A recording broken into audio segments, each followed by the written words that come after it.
कहीं कोई सुनवाई नहीं, कभी कोई मतलब यहाँ पर आने के लिए पुनर्वास वाले तैयार नहीं। कई पत्र भेजे, प्लॉटिंग जो हो भी रखी है उसको गलत लोगों को दिया जा रहा है, जिनका कहीं कोई नाम और निशान नहीं था। लोग वहाँ से यहाँ तो आ गए हैं, लेकिन वो अब उनके कागजों के लिए जो है बार बार उनको दौड़ना पड़ता है, कागज कभी पूरे नहीं होते, आप ये जाओ वो जो करके। हमें कम्युनिटी हॉल दिया गया, बिल्कुल बुरी हालत में, कभी भी गिर सकता है, कोई बड़ा हादसा हो सकता है। मंदिर दिया, कोई वैसे तो एक बार फिर हमारी सरकारें चुनावी मैदान जंग में उतर चुकी हैं, लेकिन क्या हम उत्तराखंड के आंतरिक मुद्दों को कहीं नजरअंदाज तो नहीं कर रहे? जी हाँ, आज से कई साल पहले टिहरी को विस्थापितों को राजधानी देहरादून और इसके आसपास के तमाम क्षेत्रों में बसाया गया था, उनका विस्थापन किया गया था, क्योंकि टिहरी में जो डूब क्षेत्र के लोग थे और जिनके तमाम घर वहां पर डूब गए थे, जंगल की जमीन वहां पर डूब गई थी, उन तमाम लोगों को वहां से विस्थापित कर उत्तराखंड के अलग अलग हिस्सों में बसाया गया था।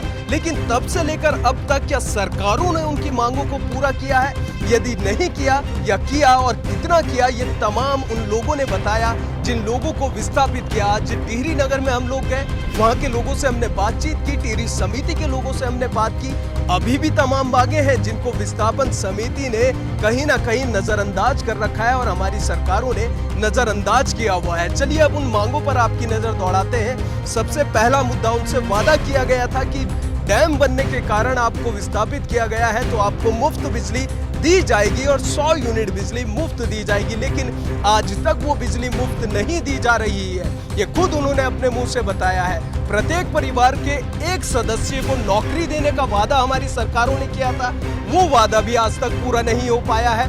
पानी का बिल मुफ्त देने की बात कही थी, जो कि 2018 तक मुफ्त उनको मिल रहा था, लेकिन उसके बाद से और अब तक और आने वाले समय में उनको लगातार पानी के बिल का भुगतान करना पड़ रहा है। जिस कॉलोनी में ये लोग रहते हैं वहां भी अनगिनत समस्याएं हैं। वैसे तो देखने में चकाचक ये वीआईपी एरिया नजर आता है, लेकिन जो निर्माण यहाँ पर कराए गए थे, कमेटी हॉल की यदि बात की जाए तो काफी बड़ा हॉल यहाँ पर सरकार ने बना कर दिया, लेकिन उसके रखरखाव और उसकी मेंटेनेंस कभी सरकार के कर्मचारी करने नहीं आते हैं। ये खुद इन लोगों को जो रिटायर्ड आज की डेट में हो चुके हैं, इनको अपने पैसे इकट्ठे करके उसकी मेंटेनेंस करानी पड़ती है। तो ऐसी तमाम समस्याएं टिहरी विस्थापितों ने बताई है। और एक और बड़ा सवाल, और सबसे बड़ा सवाल वहां से निकल करके ये सामने आया है कि जिन लोगों को वहां पर भवन आवंटित किए गए थे, जमीनें आवंटित की गई थी, उन जमीनों पर हमारे बैंक उन्हें लोन नहीं देते हैं। यानी कि कोरोना काल के बाद जो लोग बेरोजगार अब हो चुके हैं, उन लोगों ने जब लोन लेने के प्रयास उन जमीनों पर, उन मकानों पर, उन घरों पर की,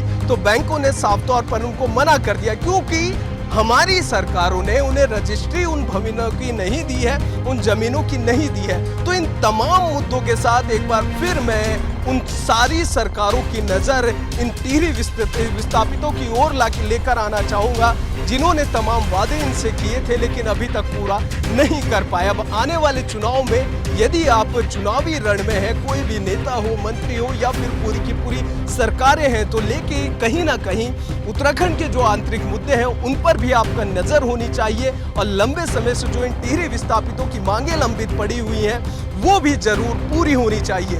फिलहाल सुनिए इन तमाम लोगों का क्या कुछ कहना है और किस प्रकार से सरकारों ने इनके साथ दगाबाजी की है, धोखेबाजी की है, इसकी पूरी कहानी इनकी खुद इनके मुंह की जुबानी। पुनर्वास विभाग टिहरी द्वारा हमको बहुत यहाँ पर विस्थापित करने के लिए बहुत सख्त विभाग दिखाया गया। यहाँ पर एक बोर्ड लगा था कि शहरी पुनर्वास के लिए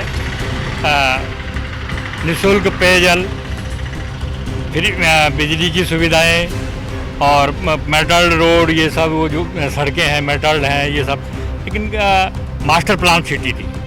लेकिन धीरे धीरे देखा जा रहा है कि ये मास्टर प्लान भी खुर्द-बुर्द किया जा रहा है। जगह जगह से ज़मीनें काट, मतलब एक पार्क हमारा काट करके उसमें जो है और प्लाटिंग कर दी गई है। दूसरे अभी भी जहाँ ज़मीन जरा सा भी दिख रही है उसको भी लोग आवंटित करवाया जा रहे हैं। मास्टर प्लान को जो है कई बार जो है इन्होंने उसमें चेंज कर दिया है, जगह जगह प्लॉट काट करके, जो पहले का प्लान था उसके हिसाब से इन्होंने वो कर दिया है।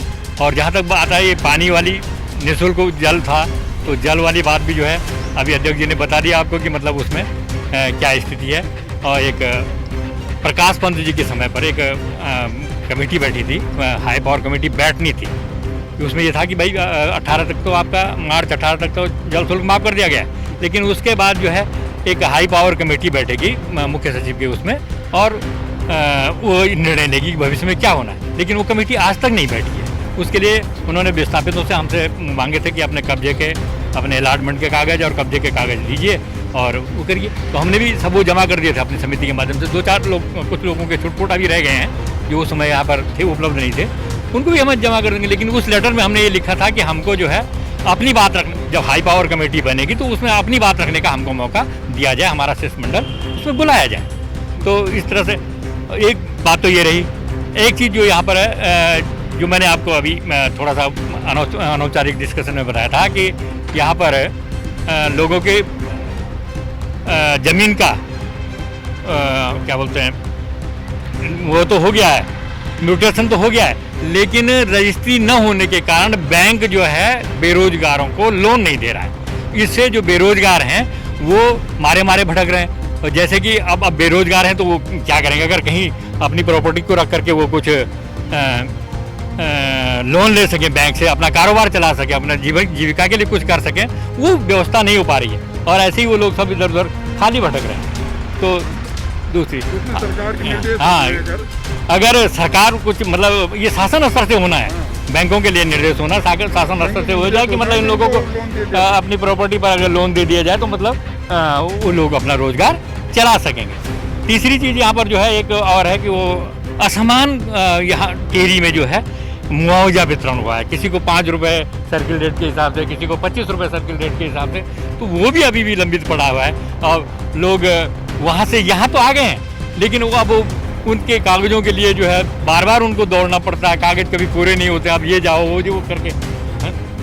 उसके बाद जो है बिजली वाली बात जो अभी कर दी 100 यूनिट वाली, अब तो सारी सरकारें विद्युत, ये ऊर्जा प्रदेश के नाम जिसको इन्होंने पहले दिया था, उस ऊर्जा प्रदेश के लिए ये बड़ी मतलब हैरत वाली बात होगी कि अगर जिन्होंने परियोजना के लिए मतलब हमने बहुत बड़ा एहसान नहीं किया है उसे, हमको मुआवजा मिला है, लेकिन फिर भी अगर वो सुप्रीम कोर्ट में अगर शायद एफिडेविट इन्होंने दे रखा है कि 100 यूनिट बिजली इनको फ्री निःशुल्क दे दी जाएगी पर मन, हनुमंत राव कमेटी के उसके हिसाब से, लेकिन वो भी आज हाशिए पर है कहीं। तो अब सरकारों को क्या, इतनी सरकारें आ गई हैं, चली गई हैं, हम लोग यहाँ पर आकर के मतलब उस समय शब्दवाद दिखा करके यहाँ बसा तो गए हैं, लेकिन अब यहाँ से जाएँ कहाँ? एक आदमी को मतलब इस समय तो वैसी भी स्थिति खराब है, टिहरी जाने में, पुनर्वास निदेशक के यहाँ जाने में जो है टाइम लगता है, वहाँ फिर रहने में, खाने में। अब तो क्योंकि वहाँ से हम सब लोग निकल आए हैं, तो अपनी समस्याओं को वहाँ तक ले जाने में भी बड़े मतलब एक्सपेंसिव ये वो है। तो इन्हीं चीज़ों के साथ मैं एक बार पुनः से आपका धन्यवाद करना चाहूँगा और इन समस्याओं पर आपके लोकप्रिय चैनल के माध्यम से सरकार का ध्यान आकर्षित करना चाहूँगा। धन्यवाद। मैं बिरजूमोहन गरुला, सेवानिवृत्त प्रधानाचार्य। जहाँ तक टीएचडीसी का सवाल है, इस सरकार का है, हमारी पूछ कहीं नहीं है। हमें केवल उठा करके यहाँ पटक दिया गया। जितने एसेट्स बनाए गए, हमें कम्युनिटी हॉल दिया गया, बिल्कुल बुरी हालत में, कभी भी गिर सकता है, कोई बड़ा हादसा हो सकता है। मंदिर दिया, कोई रख रखाव के लिए कभी कोई पैसा नहीं आता है। यहाँ पर कई प्लॉट अभी खाली हैं, उनमें इतनी झाड़ी हो जाती है कि हम लोग काटते काटते थक जाते हैं। और यहाँ का जो टिहरी डैम का एक जनहित CSR का पैसा होता है, वो झांसी, जालौन, क्या पता कहाँ कहाँ जाता है, जबकि THDC ने टिहरी विस्थापितों को एश्योर किया था कि आपको आपके जो संसाधन हैं उनको बढ़ाया जाएगा। जहां आपको विस्थापित किया जा रहा है वहां सुख सुविधाएं दी जाएंगी। प्रत्येक परिवार में एक कनेक्शन बिजली का फ्री होगा, एक परिवार से एक बेरोजगार को नौकरी दी जाएगी, परंतु यहाँ कुछ नहीं। इसके लिए सुप्रीम कोर्ट तक THDC ने, उत्तराखंड सरकार ने, उत्तर प्रदेश सरकार ने और स्वयं केंद्र सरकार ने एफिडेविट दिया हुआ है, परंतु ढाक के 3 पात, कहीं कोई सुनवाई नहीं।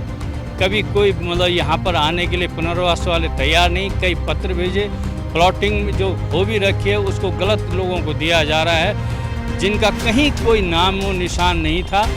जब झील बन गई उसके कई सालों बाद आसमान से वो हो रहा है, सर्वे हो रहा है, झूठा सर्वे, और प्लॉट दिए जा रहे हैं। एक मकान दिया गया एक व्यक्ति का जिसने कि गलत बनाया था, नई टियरी में उस व्यक्ति को मिला था राजू आर्य नाम से, वो ख़त्म हो गया। फिर उसका मकान यहाँ का ले लिया गया कि आपको 2-2 जगह मिले। फिर किसी भटजी को 3-3 मकान दिए गए, किस नियम से मिले, कैसे मिले, ये हम नहीं जानते। क्यों? अब वहाँ तो ऐसा है कि पैसा फेंको तमाशा। हम लोग CSR के लिए शायद पैसा फेंकते तो हमें कुछ मिल जाता। अब इन्हीं शब्दों के साथ मैं अपना मन की बात रख रहा हूँ, और हो सकता है कि आपके माध्यम से कहने पर कहीं हमारी सुनवाई हो सके। और इसमें कहीं कोई लाग लपेट नहीं है कि हमें पुनर्वास नहीं, अब दोबारा देखा ही नहीं।